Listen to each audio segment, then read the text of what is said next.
في عالم مليان تجارب فاشلة لاقتباس ألعاب الفيديو، طلع من اللامكان كده عمل ثوري وجريء بكل المقاييس من إنتاج HBO Max اسمه The Last of Us. المسلسل اللي أخيرا فك النحس عن الأعمال اللي بيتم اقتباسها من ألعاب الفيديو، ونجاحه ما كانش في الفلسفة ولا في محاولة إعادة اختراع العجلة من جديد. بالعكس، السر كان غاية في البساطة: خليك مخلص على قد ما تقدر للعبة الأصلية، وما تفترضش إن رؤيتك ككاتب أهم من اللي اتبنى عليه العالم ده في الأساس. كل اللي مطلوب منك إنك تربط المهمات دي ببعض بخيط درامي منطقي، خيط يشدني ويخليني قادر أتواصل مع اللي أنا بشوفه. الشيء اللي تم تنفيذه بجدارة مثيرة للإعجاب على إيد مبدعين مهمين زي كريك ماسن اللي قدم لنا قبل كده أعمال مهمة زي تشيرنوبل، وكمان نيل دروكمان صانع اللعبة نفسه. نفس الصناع دول بيرجعوا علشان يقدموا موسم تاني المفروض إنه بيحاكي الجزء التاني من اللعبة. فهل نجحوا في إنهم يحافظوا على نفس التألق واللمعان اللي قدموه في الموسم اللي فات؟ الحقيقة الموضوع ده شوية معقد، عشان كده خليني الأول كالعادة أرحب بيك. أنا محمود ويلا نبدأ فيديو النهاردة. I've seen things you people wouldn't believe. All those moments will be lost in time, like tears in rain. أحداث الموسم الثاني من The Last of Us بتبدأ بعد حوالي 5 سنين من نهاية الموسم الأول. دلوقتي جول وآل قدروا يبنوا حياة شبه آمنة ومستقرة جوه قرية اسمها جاكسون، القرية اللي بيديرها أخو جول، بعد ما قدر إنه ينقذ إيلي من جماعة الفايرفلايز اللي كانوا عايزين يقتلوها علشان يستخرجوا منها علاج للقضاء على الوباء المنتشر. لكن الأمان ده مش بيدوم كتير لما بيظهر على الخط عصابة صغيرة بقيادة أبي، أحد الناجين من المذبحة اللي ارتكبها جول في مدينة سولت ليك، واللي بتحمل نفسها مهمة الانتقام منه علشان يواجه أبطالنا رحلة طريق تانية، رحلة محملة بكتير من مشاعر الغضب والمواجهة والانتقام، وبصحبة شخصيات جديدة بتوسع حدود العالم بتاعنا.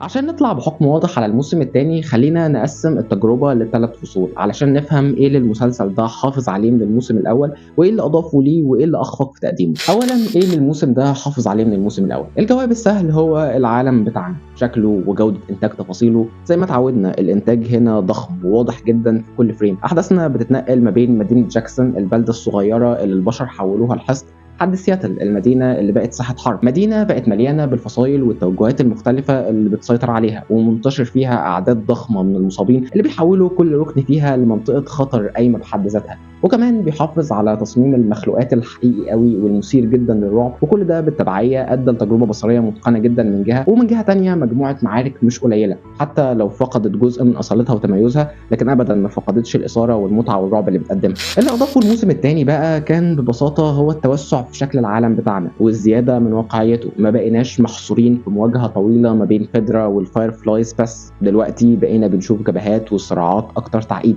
فرق جديدة زي جبهة تحرير واشنطن، المنظمة العسكرية الصارمة، وكمان طائفة السرافيت الدينية غريبة الأطوار، بشكل بيزود من رمادية القصة وبيعزز من أجواء نهاية العالم اللي احنا محبوسين فيها، وبيحاكي الغريزة اللي عند البشر للمحاولة الدايمة للنجاة والبقاء على قيد الحياة مهما كانت الظروف ومهما كان الأفعال اللي هيتوجب عليهم الإقدام على فعلها. وبالتالي برزت مجموعة شخصيات جديدة اتقدمت بشكل رائع، في مقدمتهم طبعا شخصية أبي المحملة بغضب لا نهائي بيؤهلها عشان تكون أحد قادة العالم ده في المستقبل. وكمان الموسم ده المكون من 7 حلقات بالمناسبة قدم لنا حلقتين من أجمل ما يمكن، واحدة مليانة بالإثارة الغير محدودة طول مدتها بتفضل على حرف الكرسي بتاعك حرفيا منتظر صدماتها ومفاجآتها الكتير، وحلقة تانية هادية ومليانة بالدراما الممتعة والمؤثرة. لكن المشكلة بقى إن كل اللي قلته ده مش بيشكل غير يمكن 30% من أحداث الموسم الثاني. ما تبقى هو محاولة لنسخ رحلة الموسم الأول الملحمية بس بشخصيات وأحداث وهدف أقل إثارة للاهتمام بكتير. من وجهة نظري إن صناع المسلسل خافوا شوية من المخاطرة وتعدوا على القاعدة اللي رسموها لنفسهم من الموسم الأول، اللي هي المحاولة الدايمة للإخلاص للماتيريال الأصلية اللعبة،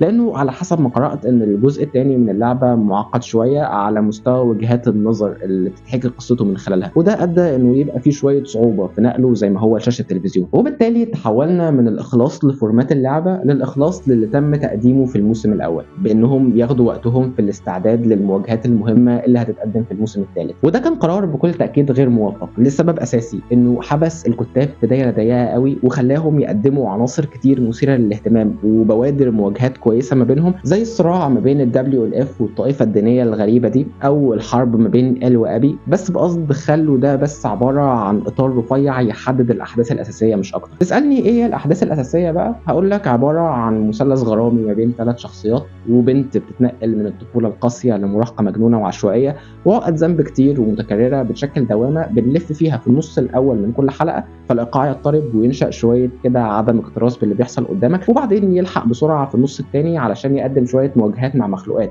بتبقى ممتعه، لكنها بتديك الفايب بتاع انه انا عارف انك بتحاول بشكل رخيص انك تحافظ عليا عشان افتح الحلقه الجايه وخلاص. طبعا التوجه ده افقد المسلسل قيمته، وبقيت دايما حاسس اني بشوف حاجه بتدعي العمق والتغلغل في معضلات شخصياتها بس هي فاضيه، لدرجه انك لو انشغلت في تليفونك شويه مثلا وانت بتشوف الحلقه ورجعت مش هتفقد كتير قوي. وده حتى اثر على الاداءات التمثيليه اللي في اوقات كتير كنت بشوفها انها زي المسلسل نفسه، محدوده وتايهه ومشتته على مستوى المشاعر اللي بتحاول توصلها. وان كنت شايف ان زي المسلسل برضو انه مفيش حد قدم اداء ينفع يتقال عليه وحش، كل واحد اتعامل مع ضعف الكتابه بمستوى خبرته. طبعا كان في افضل احواله مع ناس زي بيدرو باسكال وكاثرين اوهارا، ومتقلب مع ممثلين زي بيلا رامسي اللي حقيقي مش قادر اقتنع باسباب موجه الكره الشديده اللي بتتعرض ليها. انا مقتنع تماما انها اجتهدت في تقديم دورها بافضل شكل ممكن. You're gonna lose.